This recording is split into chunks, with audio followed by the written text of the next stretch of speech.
Welcome to the Own It Show. We are so grateful to be here today with my incredible friend, Elliot Spina, who's just one of the most knowledgeable human beings I've ever met and has so much uncommon knowledge that we need to help become common so we can all live our best lives. So you all know me. I am your holistic performance and business coach, helping you all own your lives so you can live happy and fulfilled and build that business around your life and not your life around your business. And so today we're going to have incredible tips and tricks on all things holistic wellness. So you can really create those quantum leaps in the results that you're looking for and stop giving up feeling average. You can get so much more done when you feel your best and when you are your best. And it's so much more fun doing life when you feel good. So without further ado, I will let Elliot introduce himself and tell you all about himself and his story. I couldn't agree with everything you said more, Heather. Thank you very much for having me, first of all. My name is Elliot Spina. I'm a holistic health coach. And what I do is I help people really access their full potential. And I look at your body as a whole. And so that you're able to live your life the most limitless and with the most amount of possibility. So just a little bit about myself. For those of you who don't know me, a lot of people refer to me as the human Wolverine, just because I've injured about almost every single part of my body, and I've been able to recover. Doctors have said, I'd never walk or run again the same, and, I didn't let that stop me from being who I wanted to be in the world and what I wanted to be for other people so that I could be of service to them. So my life journey kind of started out when I was younger. Being born into this family and learning from Kung Fu masters at a very young age and learning about energy healing from a ripe age of 11. So I've lived in a very different world than a lot of people. And then, things progressed and I learned how to heal myself better. I learned about different technologies. Just my whole mindset was totally different. And so now I'm opening up a business for holistic health coaching so that people don't have to suffer with injuries or health problems or things that I personally believe that they can overcome. And I don't want to see people stuck in that. Yeah, or stuck at half potential, right? And yes. I love what you said. There's a huge gap. And that's why I've spent over a decade, doing what I'm doing and over 15 years studying human potential and performance, because I died 3 times when I was born. I saw a specialist till I was 12. I was in a study at U of T at 12 years old to figure out, what the heck is going on.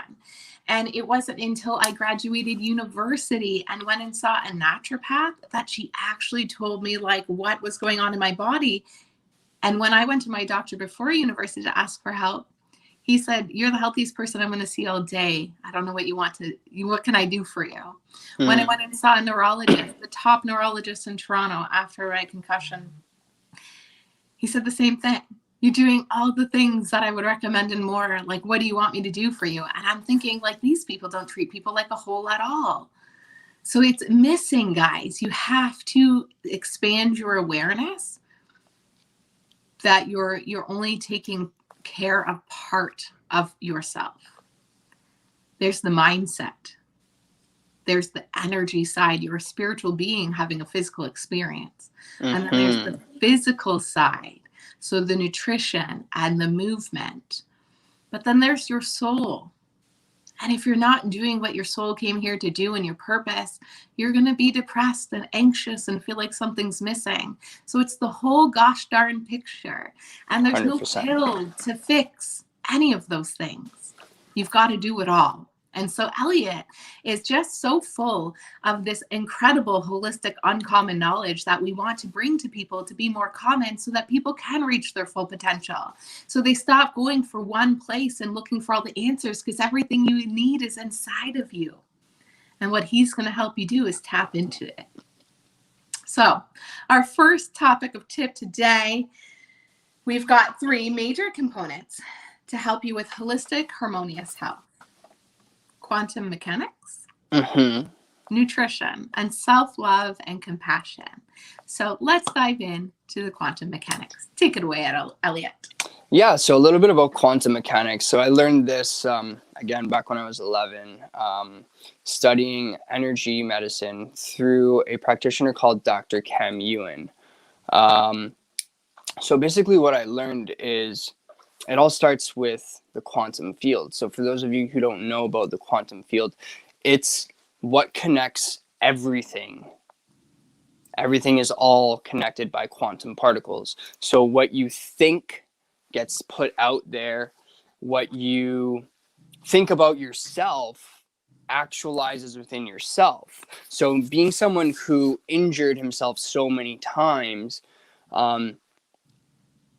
it's a miracle that I'm even still walking. So that main thing about that was always my mindset.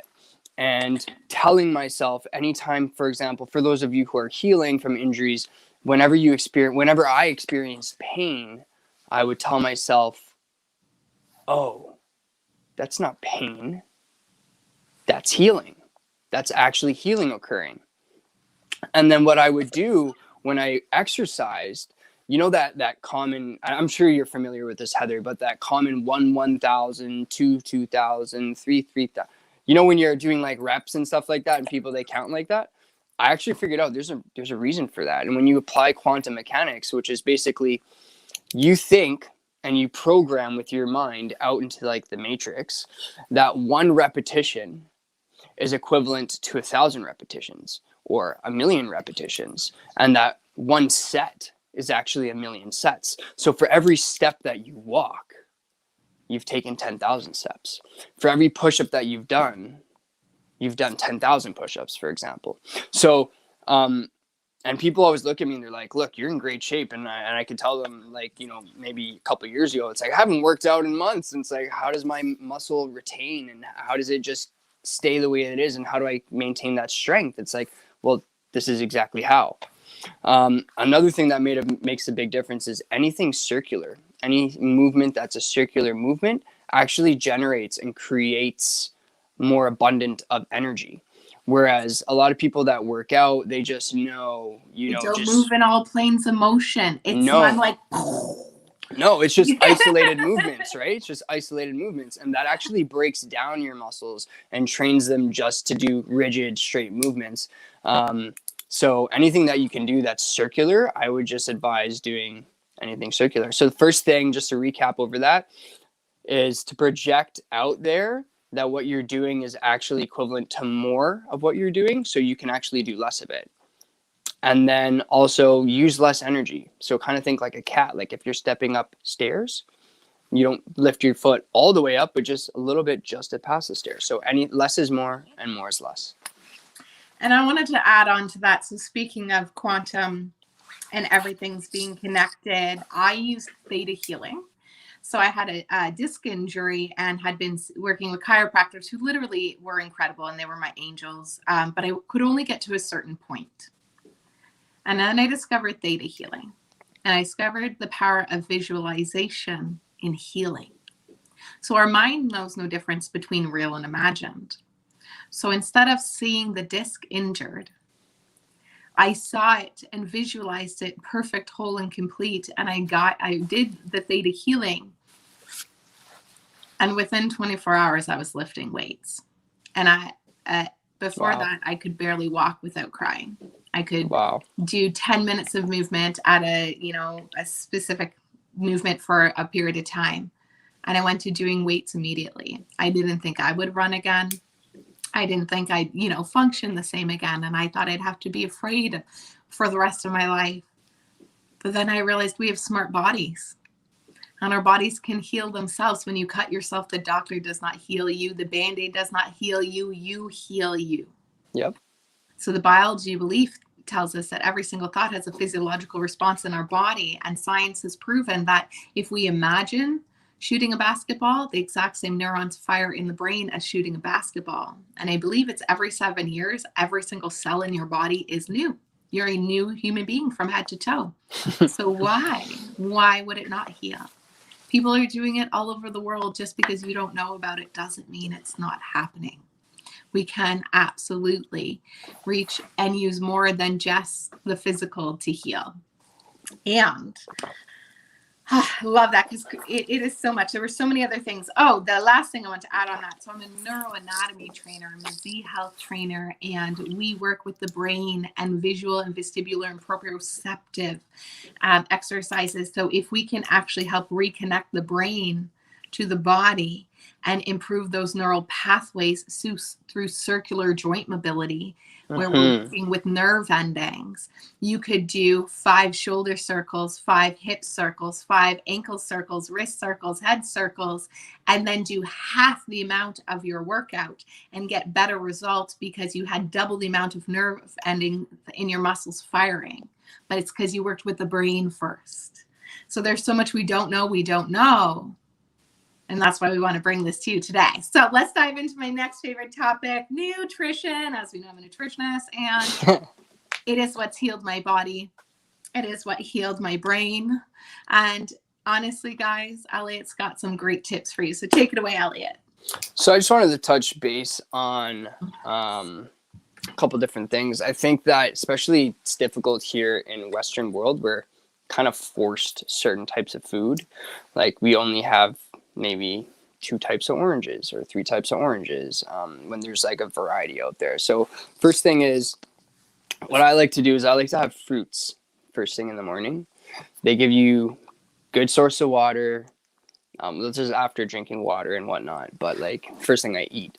They give you good source of water, enzymes, vitamins, the works. They've got stuff to make you flush you out, which is really important, excretion.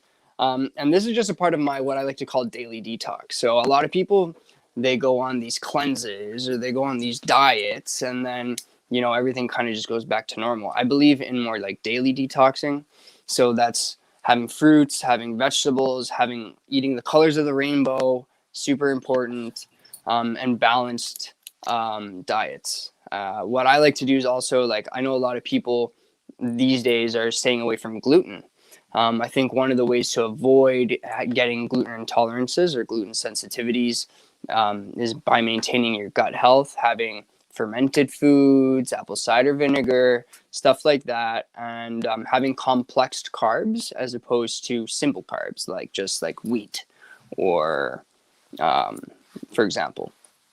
Another thing I wanted to mention, and I learned this the hard way. Like, I'm brought up Italian, and I'm half Vietnamese, but the Italian side loves coffee. So I would drink coffee like crazy. Like, I think it got pretty excessive, up to about 1 liter a day. Been there. Yeah, right? Leads to burnout. Yeah, it does. It leads to adrenal fatigue and burnout. So you end up with hypoadrenia.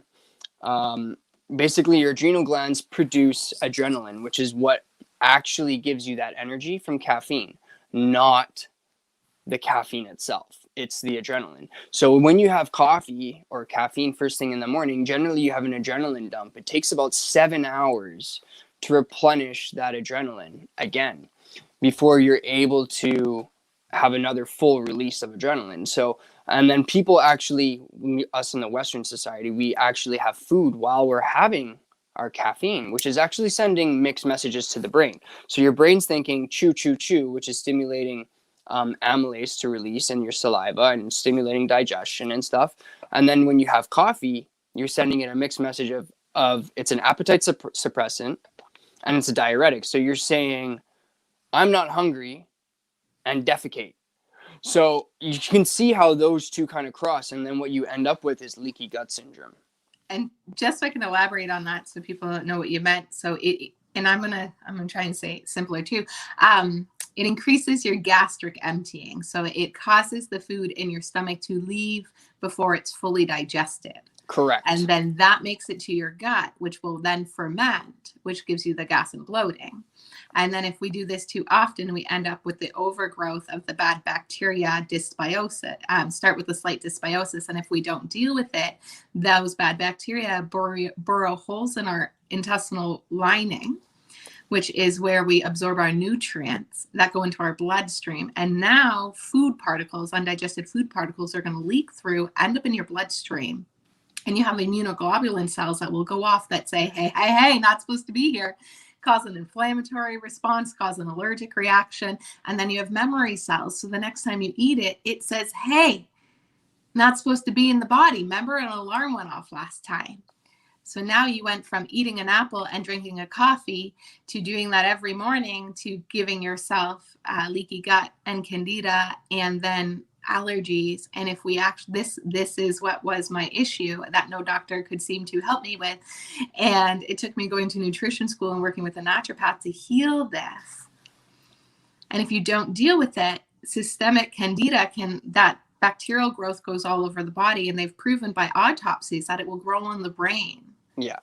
And they've helped proven that a lot of children with learning disorders have systemic candida and leaky gut, and they're not absorbing their nutrients. So how can your brain develop if you don't absorb nutrients? It's impossible. Right? And how can your immune system protect itself if all these alarms are going off all the time?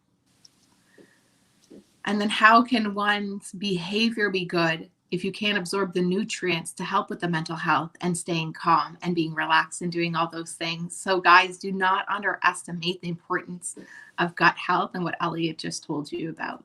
Sorry, I don't want to elaborate on the coffee there because that's it's okay. That's a game changer when people can understand that. And I do love my coffee. So secret tip, don't drink it with other things. Keep it to maximum 1 small cup a day. I dilute it and then I put high fat coconut milk in it because when you're putting that fat in it, it slows down the digestive rate.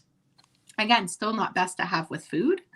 And I do it in the morning to break my fast with the healthy fat. Mm-hmm. So I was going to suggest that if you are going to have coffee to actually space it out. So at least allow an hour to an hour and a half before and or after having coffee before eating any other foods. Another just quick tip before we move on to the next subject is to have your fruits separate from your other foods because they're fast digesting foods.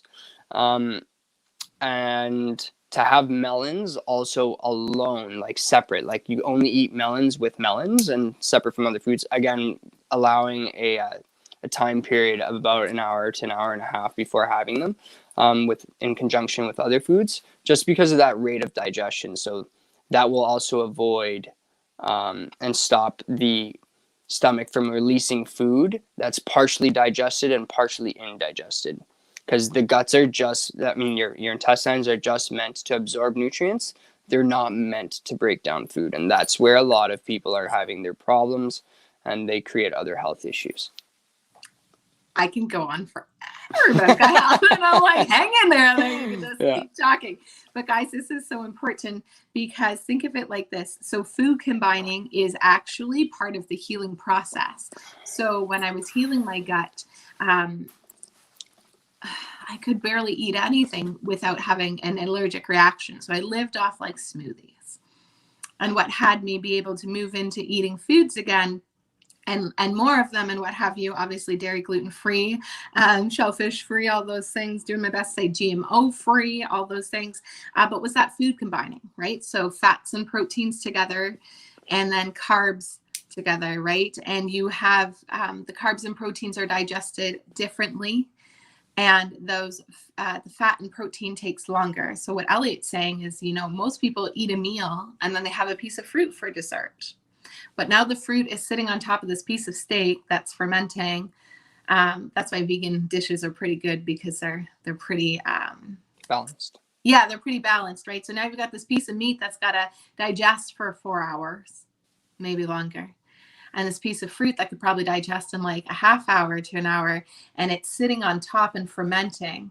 And then it creates alcohol in your body, actually. It creates systemic alcohol. And then you go and drink a coffee, and it releases it all from your stomach. It's not digested, and it's still acidic. because it's supposed to reach a certain acidity level. And what that's supposed to trigger is the next part of the reaction. So the bile and the digestive enzymes, which is supposed to neutralize and, help in the digestive tract. And those don't get triggered because the acidity level's off. So think of it, it's like your body's so smart. This tells it to do this. And if we do this incorrectly, the next thing doesn't really work. And then we end up fermenting in the gut. So there's so many key components to not underestimate this.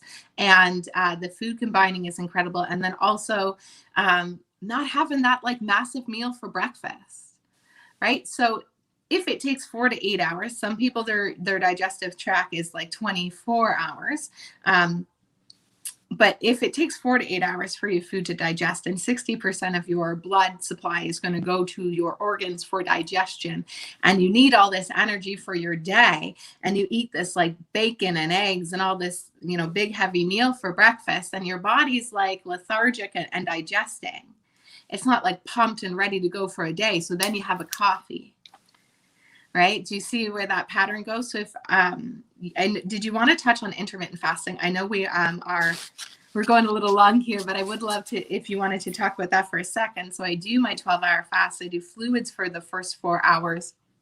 And then I move into like, I do my best to say 90 to 95% plant-based. And then I do my, fruits, vegan, smoothies, and then I'll have like my lentil stew and stuff like that. So starting lighter and working like into food for the day. Because if you fast for like 12 hours and then all of a sudden you have like 10 pounds for breakfast, might as well just go back to bed.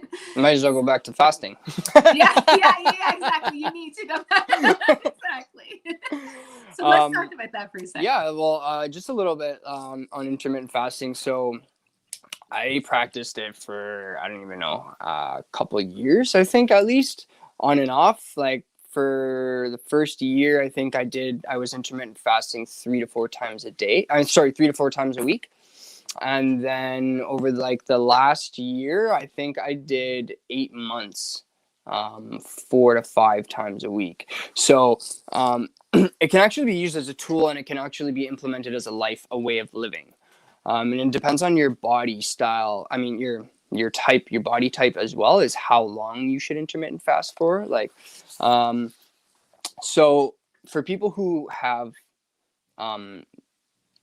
eat late, I would intermittent fast for at least 12 on the light side to 16 on the longer side hours.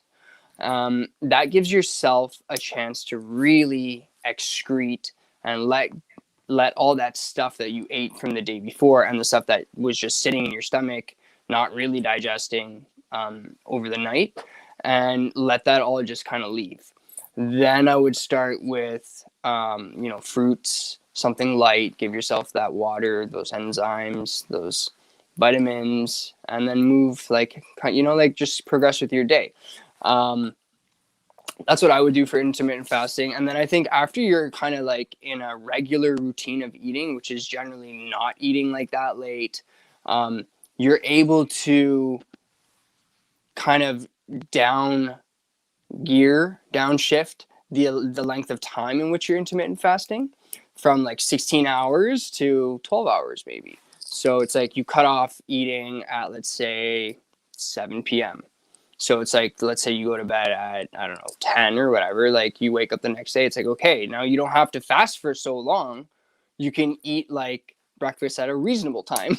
So that's kind of how I use it. And that's another protocol that we use for daily detoxing. That's super, super handy. You'll feel like you have more energy than you've ever had before. You'll feel younger, you'll feel lighter, and you'll be definitely less emotional. Yeah, and your digestive system tract just runs so much better. I've been doing this since nutrition school, and I really, really did it when I was training for the physique competition, because you don't get to eat a whole lot, so you only eat in that little window. And Yep. And it just, for the gut healing that you get when you do the consistent intermittent fasting, I love it. And I love how clear mentally I am in those 4 hours when I work in the morning, when it's just fluids and I'm doing that fast still. I just highly give it a try, and let the blood flow to the brain instead of to the belly for the morning. And then, That's it.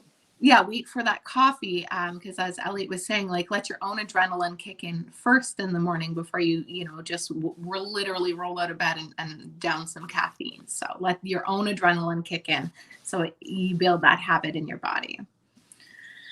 Okay, last but not least, let's wrap her up with the self-compassion and love. Take it away, Elliot.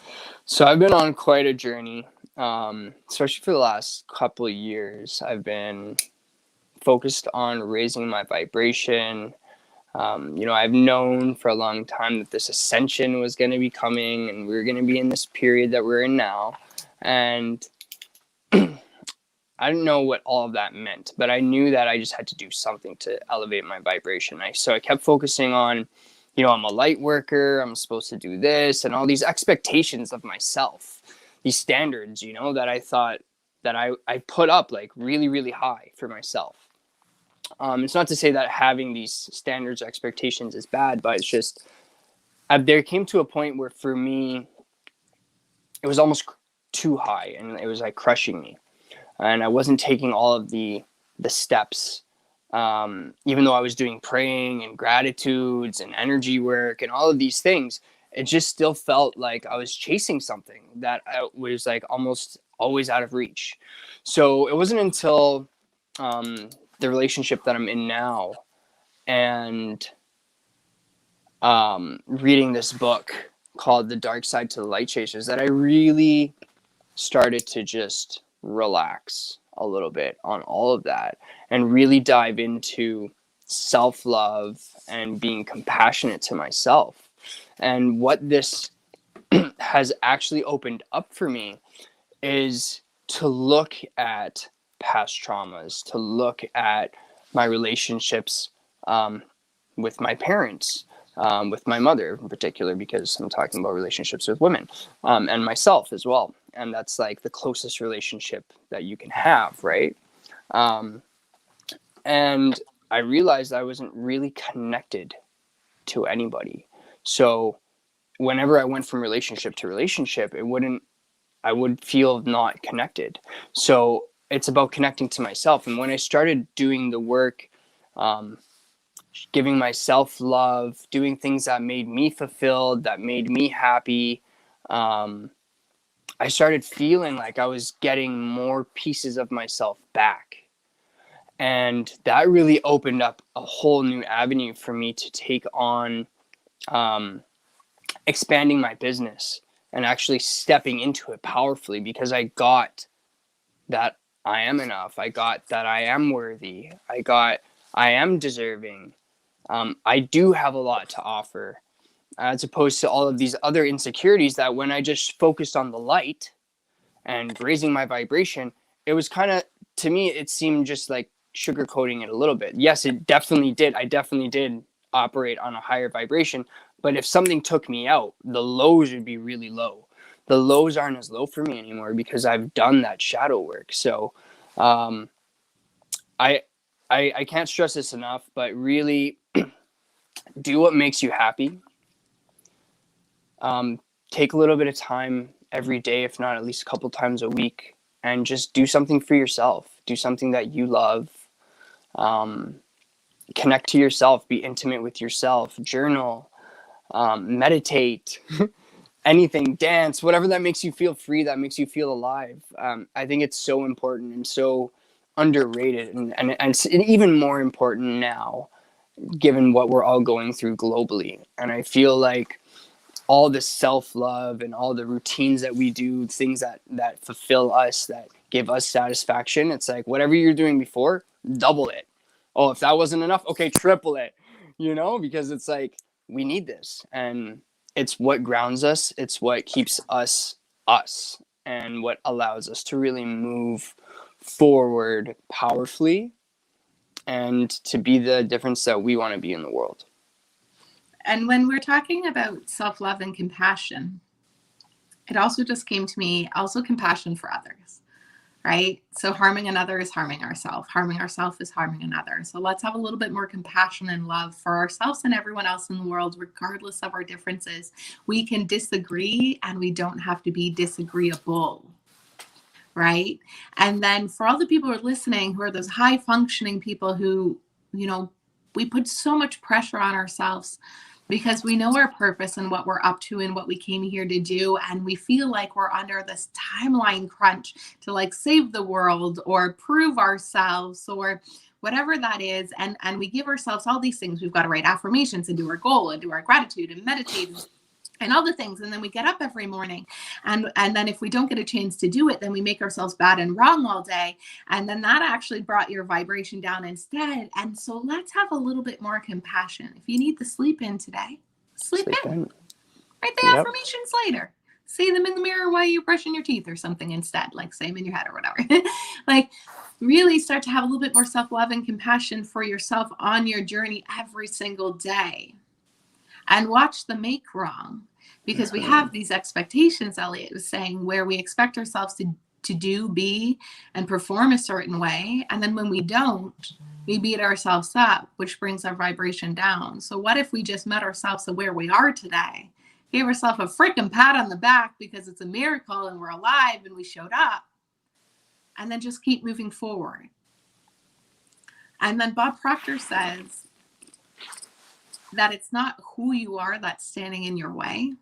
It's who you think you're not. That speaks really loud. I know. And it's one of my favorites. And you know, when you study things over and over again, like the 100th time I heard it and I was like, oh, boom, mind blown, because it's really who we think we're not. If you don't think you're a quantum healer who deserves to serve the world and have a massive company, then you won't be. So it's who we think we're not, right? So we think we're this person and who we think we can't be. But what if we just decided we're going to love ourselves where we're at? We're going to continue to move along our journey. As long as we're progressively moving towards our goal, we're successful. We're being successful. It's about the journey, not the destination.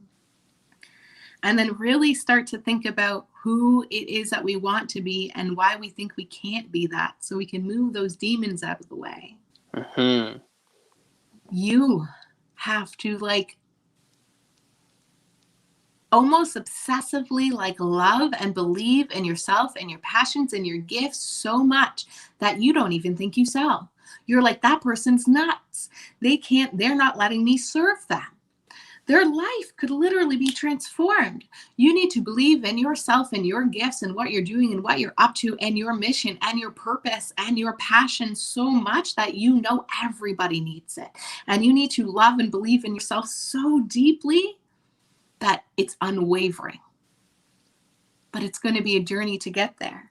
And it's every moment of loving ourselves and being compassionate with ourselves along the journey that's going to bring us there. So, Elliot, what would be like the last thing or anything you want to say to wrap us up? And where can everybody come and learn more from you and work with you? Yeah. Just before I do that, one thing that you said is like to be compassionate for others. And what allows you to be really compassionate for others is when you have that compassion and that love for yourself. So I just wanted to say that before. Nailed it. Yeah, just to wrap everything up. Your mindset is definitely everything, which also ties into self-love and compassion, giving blessings for where we are and gratitude for everything we've accomplished, and again for where we are. Have more plants eat like in your house and just consume more plants, more fruits, more veggies. Hug more trees, spend more time in nature. More trees. Yeah, anything and everything. Do what makes you happy. Do what makes you fulfilled. Drop the expectations, these super high expectations, and stop making yourself wrong and judging. And I think that you're on journey. Yeah, that's the biggest thing. Enjoy the journey, and then you'll really be able to enjoy the destination. Because if you just focus on the destination, you'll get there and you say, okay, what's next? Exactly. Thank you. I love that. Absolutely. So guys, I want everyone to send Elliot a DM and why. He's going to tell you why. Yes. So you can reach me on Facebook. It's Elliott Spina. Just send me a personal message or a DM. And the reason why is so that you can get a free 20-minute consultation with me, so I can see how I can be of service to you, and we can get you living a limitless life filled with possibilities. I love that, guys. This is incredible. Elliot helped me heal on my journey.